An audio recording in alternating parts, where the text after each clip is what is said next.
ছবি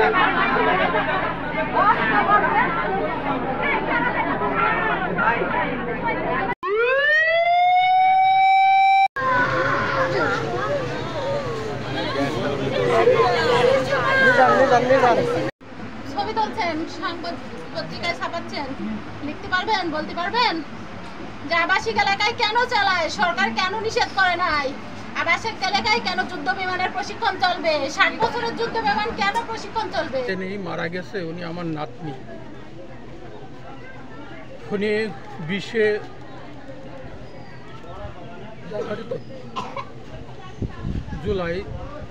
জুলাই আপনার বিমান দুর্ঘটনায় অগ্নিদগ্ধ হয়ে হাসপাতালে যাই। হাসপাতালে আমরা এই 4 দিন সেখানে যাওয়া আসা করছি এবং খোঁজ খবর নিয়েছি, কিন্তু আমরা তো ওখানে দেখতে পাই নাই। তবে ওনারা বলছে ভালো আছে, এটাই আমরা জানতে পারছি। তারপরে এই 4-5 দিনের ভিতরেই ও মৃত্যুবরণ করে। খুবই মেধাবী স্টুডেন্ট ছিল, ক্লাসের 3য় স্থান অধিকারকারী একজন ছাত্রী ছিল এবং খুব লক্ষ্মী মেয়ে ছিল, খুব দুঃখের। এবং আমরা তো তাকে ঘিরে আমাদের অনেক স্বপ্নও ছিল, সেই স্বপ্ন তো আমাদের ভবিষ্যৎ হয়ে গেল।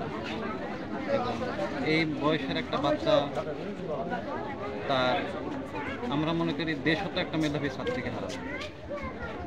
এগুলো আমাদের রাষ্ট্রের ভাবনায় নিয়ে আসা উচিত আমরা মনে করি, এবং রাষ্ট্রের কাছে যতদিন তার নাগরিকের জীবনের মূল্য নিশ্চিত না হবে ততদিন এই পরিস্থিতি থেকে উত্তরণ আমাদের সম্ভব। এর মতো একটা প্লেন দুর্ঘটনা, এরকম দুর্ঘটনা তো একটা কারণের জন্য হয় না। এটা হারানোর জন্য প্রথমত যে JF7 যে প্লেনটা ক্র্যাশ করছে, এটা অনেক আউটডেটেড। এটা 2013 সালে ম্যানুফ্যাকচারিং বন্ধ হয়ে গেছিলো, কিন্তু তাও আমাদের এরকম রেসিডেন্সিয়াল এরিয়ার উপরে এরকম প্র্যাকটিস চালানো হচ্ছে। প্র্যাকটিসের সময় দুর্ঘটনা ঘটতে পারে, 2024-এও হয়েছিল সেটা কারণে, এখনও হয়েছে। কিন্তু সমস্যাটা হলো উত্তরার মতো এরকম জনবহুল এরিয়ায় এটা করা টোটালি অনুচিত। এরকম অ্যাক্সিডেন্ট হতেই পারে, কিন্তু এরকম জনবহুল এরিয়ার উপর, কারণ এরকম ঢাকা ছাড়া তো আরও এয়ারপোর্ট আছে, সেখান থেকে তারা এটা করতেই পারে। কিন্তু ঢাকাতেই কেন করতে হবে? উত্তরার মতো জনবহুল এরিয়ার উপরেই কেন করতে হবে?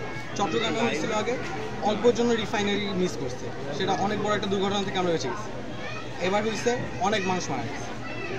এটা আমাদের অবশ্যই সচেতন হওয়া উচিত যে এরকম আউটডেটেড প্লেন এরকম জনবহুল এরিয়ার উপর যেন উড়ানো না হয়। এই শোকসন্তপ্ত পরিবারের জন্য সমবেদনা সান্ত্বনা দেওয়ার জন্য আমরা এসেছি। আল্লাহ পাক এই মিজাকে যাতে জান্নাত নসিব করুক, আমরা সেই দোয়া করবো ইনশাআল্লাহ। সবাইকে ধন্যবাদ। তাই মারা গেছে,